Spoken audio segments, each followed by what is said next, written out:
बिस्मिल्लाहिर्रहमानिर्रहीम। अस्सलाम वालेकुम। आप लोग कैसे हैं?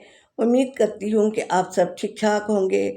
अल्लाह ताला सबके घरों में खैरियत रखे। अल्लाह हर एक की मुश्किलात परेशानियाँ दूर करे और अल्लाह मेरे मुल्क पाकिस्तान की भी मुश्किलात दूर करे। मेरे से मुराद ये हम सब का है। आप कहेंगे तो मेरा मुल्क कहेंगे, मैं कहूँगी तो मेरा मुल्क कहेंगे। तो देखें, मैंने कुछ तो आपको बता चुकी हूँ। अब मैं मुसलसल जो मुझे याद आती रहेंगी, मैं आपको चीज़ें बताती रहूँगी रमज़ान के लिहाज से। तो आज मैं आपको फ्रोज़न पराठे बताऊँगी, क्योंकि देखिए पराठे हर घर में बनते हैं। चंद ही लोग होंगे जो पराठे नहीं खाते हैं। चंद लोग हैं तो वो भी क्या नाम है, अंदर अगर तो ज़रूर पराठे की तरह पकवाते हैं, चाहे ऊपर घी ना भी लगवाएं। तो उसके लिए आप ये आटा जैसे गूंदते हैं आप, वैसे आटा गूंदेंगे आप और नमक डाल के पराठे की तरह, और पराठा पकाएंगे। चाहे गोल पकाएं चाहे चौकोर पकाएं। गोल पकाएंगे तो पूरे में घी लगाएं और फिर उसको फोल्ड करें और यूँ करके घुमा लें और दबाया और पकाया, बेल लिया। जितना बड़ा आपको करना है, ठीक है। और वो आपने जितना पकाना है, और बहुत सारे बना के रख लें। ये मैं तकरीबन 35-40 साल से बना रही हूँ। ये तो जब फिरोज़न का नाम भी मैंने तो नहीं सुना था। तो मैं जब मेरी बच्ची कहती थी अम्मी ज़ुबैदा आपा बताती हैं, वो उनके साथ होती थी एक ज़माने में, तो कह लेंगे जो चीज़ वो बताती है मेरी मामा ने तो पहले ही की हुई होती है। तो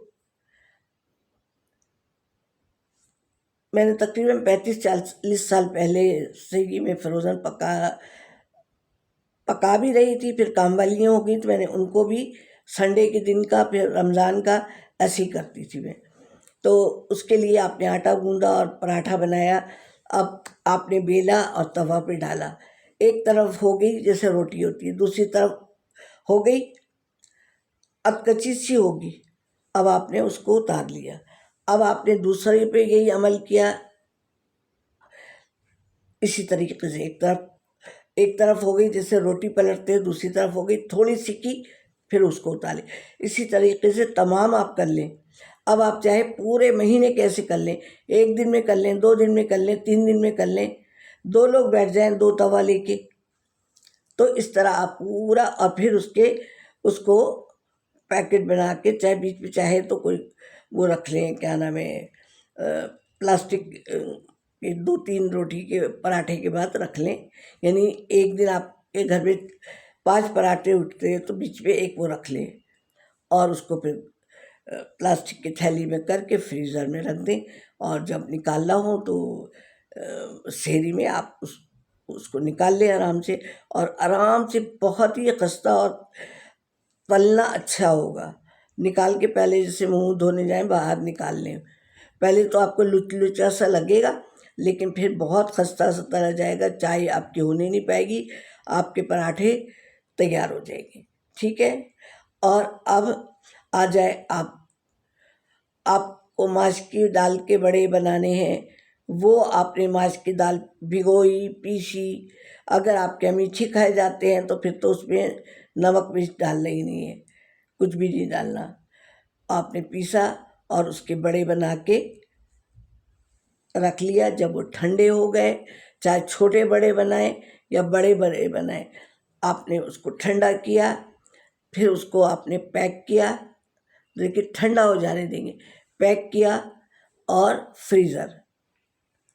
अच्छा, इसी तरीके से आपने बेसन की किया, क्योंकि हर रोज़ तो माश की दाल के नहीं खाए जाएंगे, पेट भी ख़राब हो जाएगा। आपने निमको टाइप के किए, छोटे छोटे वाले पकौड़े हाथ से डाल लें, छोटे छोटे किए।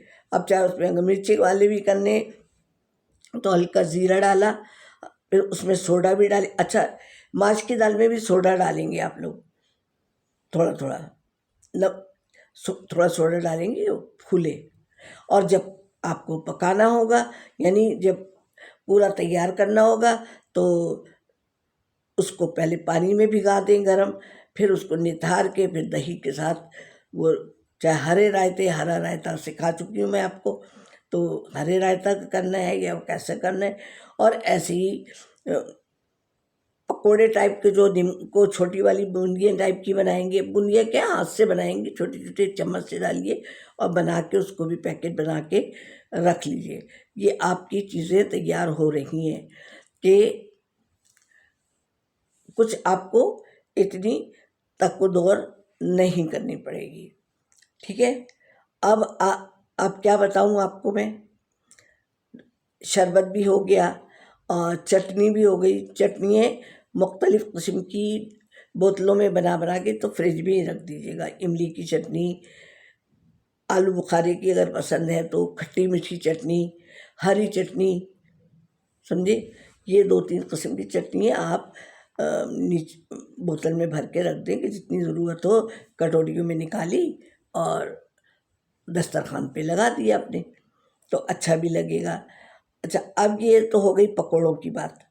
अब ये है कि छोले,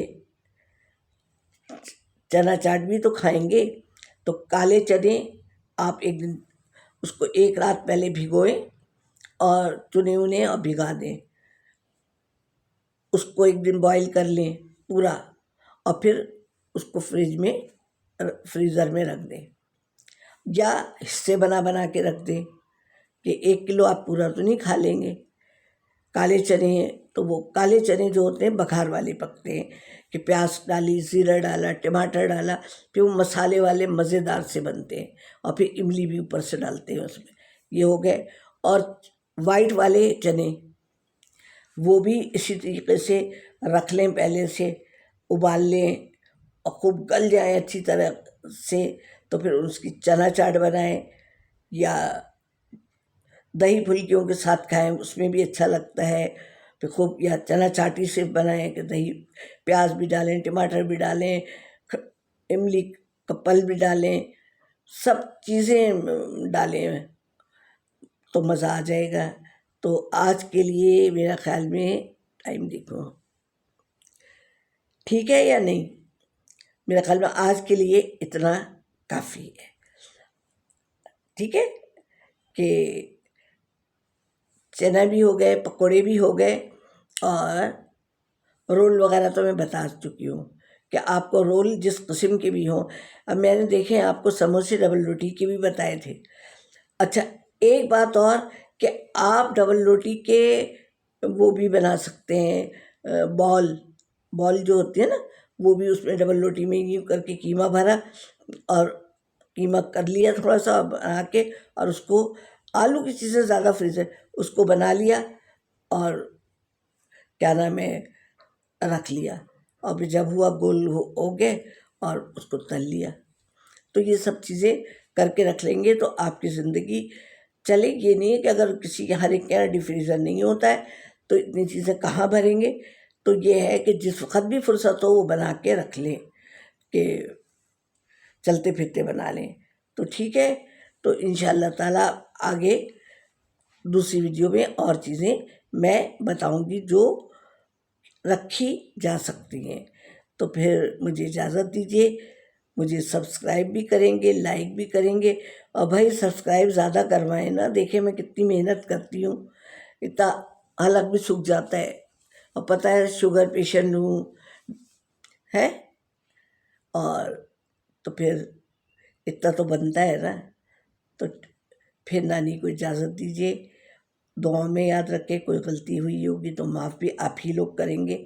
कहीं कभी गाड़ी निकल जाती है ना दादी नानी की। वैसे मैं दादी भी हूँ, मेरे 2 पोते हैं माशाल्लाह। तो फिर अल्लाह हाफिज़।